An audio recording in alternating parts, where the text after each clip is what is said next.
everybody, it's Carrie from KW Moms Club. I'm coming to you today to show you how to make a salt dough handprint. So this one I haven't fully finished, but I'm going to finish it with you today, but I'm also going to show you everything in order to make it. So just to let you know, you will have to come back to this video. So it's gonna have to be done in portions because there are points in time where you're gonna have to leave your thing to dry, just like I did with this one, and then you'll have to bake it as well. So I know that this seems like a lot, but to be honest, this is the way that I figured out that it can work really, really well. So we're going to show you how to make the salt dough handprint. So in your bag that you picked up from the porch is some flour mixed with salt. You've got an extra bag of flour just in case. You've got a paint color and Modge Podge, so this is not white paint. You've got a bag of sparkles, depending on color. I gave lots of different colors away. You've got a paintbrush and you've got some parchment paper, okay? So the things you're gonna need from home is water.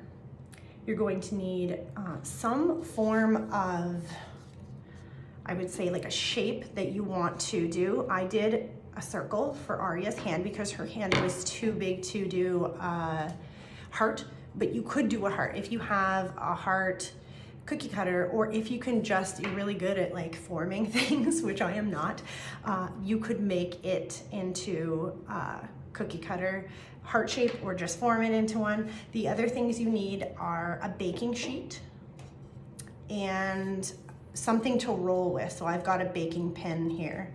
So a rolling pin, I mean. The other thing is optional. You could have a straw if you want to make this into a hangable item. So if you want to put like a little straw dot through here and then hang some string, it doesn't have to be like a Christmas tree ornament, but it could just be like a hanging ornament if you want to hang it on your wall or something like that. Like just put a nail inside of the wall or on a door if you want to hang it or something like that. So those are your optional items. So again, you don't have to make it hanging, it could just sit. It all depends on how you want to do it, okay? So the first thing you're going to want to do is you're going to want to take your bag of flour and salt, and I want you to mix it up a lot. So I just basically poured the salt right on top of yours. So you're gonna wanna like really mix this, okay? So you're gonna wanna give it a good mix. And I would say you're gonna wanna do it for a good, I don't know, 1 minute. But be careful because some of the little particles, as you can see, are like coming up and it might open the Ziploc bag. That's the only thing that's not great for Ziploc bags is the particles kind of in the salt. So maybe don't like dump it upside down. You might like dump it all over the place. So as well as needing a bowl for shaping, you're also going to need a bowl for mixing, unless you just want to do it on your table or your counter, but it's up to you. So I think this guy is probably pretty safe to say that it's good. So the next thing you want to do is you want to pour all the baggie inside of your bowl, okay? So you're pouring the baggie inside of the bowl. I'm going to show you down here. So there we go, okay? So pouring the baggie inside the bowl. You're going to want to use 4.5 tablespoons of water, okay? So that's what's already measured into here. So I have 4.5 tablespoons of water. I'm gonna pour it right on top, okay? So you probably have a tablespoon at home, so you'll know what to use. So again, it's 4.5.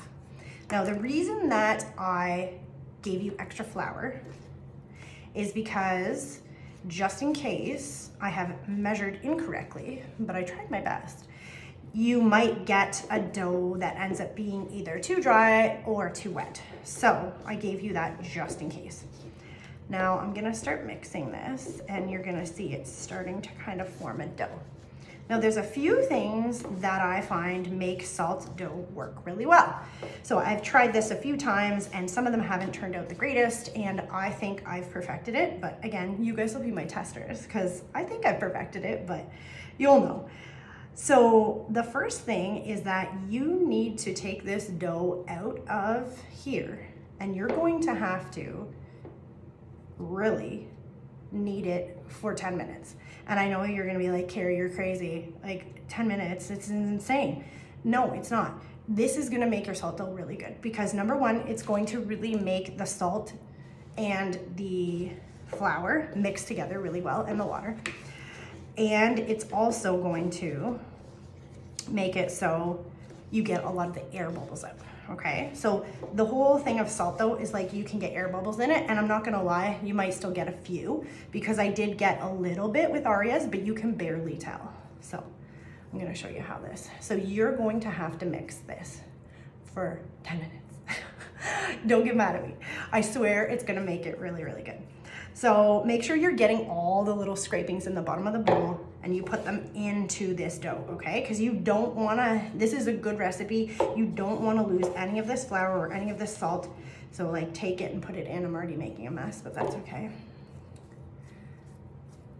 And then start mixing it. So do it for 10 minutes. Make sure you get all the little pieces. I'm not gonna go and do this for 10 minutes because you guys are gonna be like, oh my God, Carrie, what are you doing for 10 minutes? Just showing me how to knead something? I can do this on my own.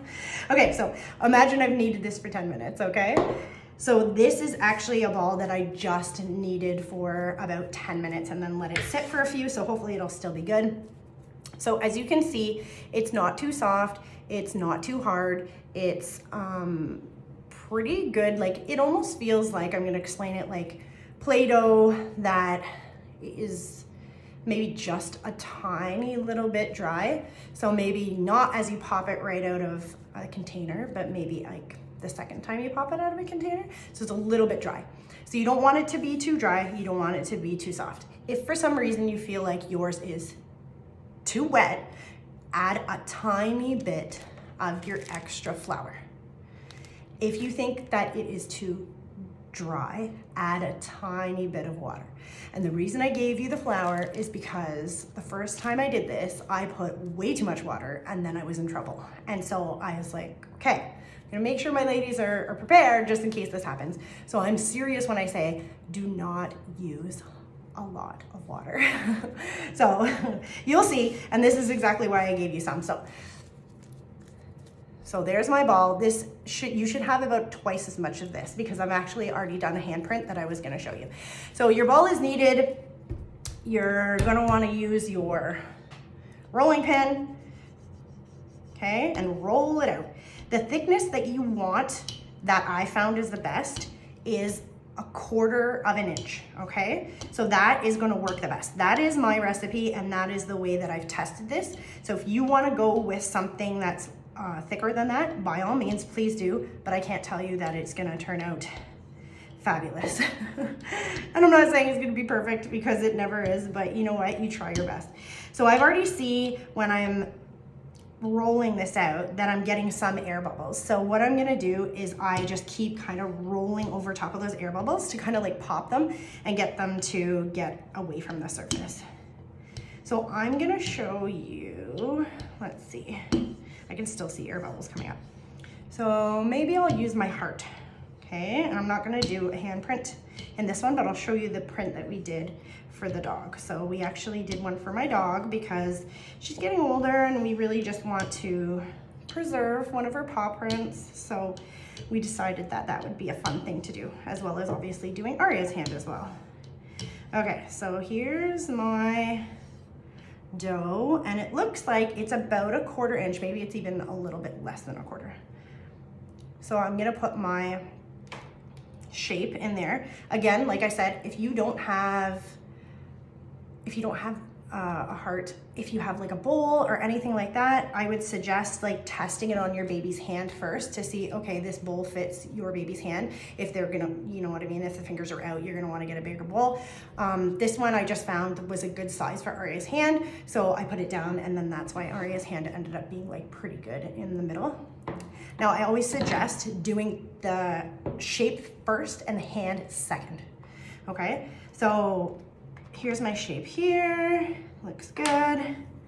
Peel away my extra. And if you have your extra, you can just like, this is salt and flour. Like the baby, your little one can like play with it if they want. They can even eat it. It's not gonna taste great, but it would be not a problem if they ate that. Okay, so then spatula. Did I say we needed a spatula? If I didn't, I'm sorry, go get it.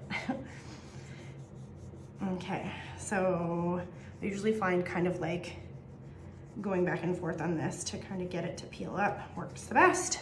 So there you go. And then I'm going to place it right down on top of my parchment paper that is already on top of my baking sheet, okay? So I suggest doing it this way because then it is already on the parchment paper and baking sheet and you don't have to then move it again. So what I would do next, and I don't have a child with me right now, but imagine I did. Maybe I'll do like a fake foot or something like that with my hand. So push down just like you would when you guys were painting the baby feet, but not too hard,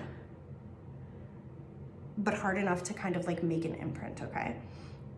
So the good thing about this is that if you don't like the way that this handprint looks, you can take the dough and take your rolling pin and redo it and keep going until either it dries out or you get a print that you like. So let's pretend that this is a little foot. Okay, so again, guys, if you don't feel comfortable doing a hand, do a foot, no problem. It's all good. It's just that I like the handprint because I think they're really cute. But again, with being able to roll the dough out and try again, it's perfect. So if you have a partner at home that can help you with doing this, that would be fantastic. So I hope you can see this, but that is my fake foot. And then this is Remy's paw with her little nails. I guess I need to cut them, they're a little bit long. So that's what you would do. So then you're good for a little bit. So what I'm gonna do now is I'm gonna allow these to sit this side up for 8 hours. And I know that sounds crazy, but it will work really well if we do it this way, okay? So again, 8 hours, you're going to want to let it sit like this. So let's say you do it overnight and you're good to go. What you would do then is you would flip it over and let it sit for another 8 hours. And that's why I'm saying you need to start it early in the week if you want to have it ready for Valentine's Day.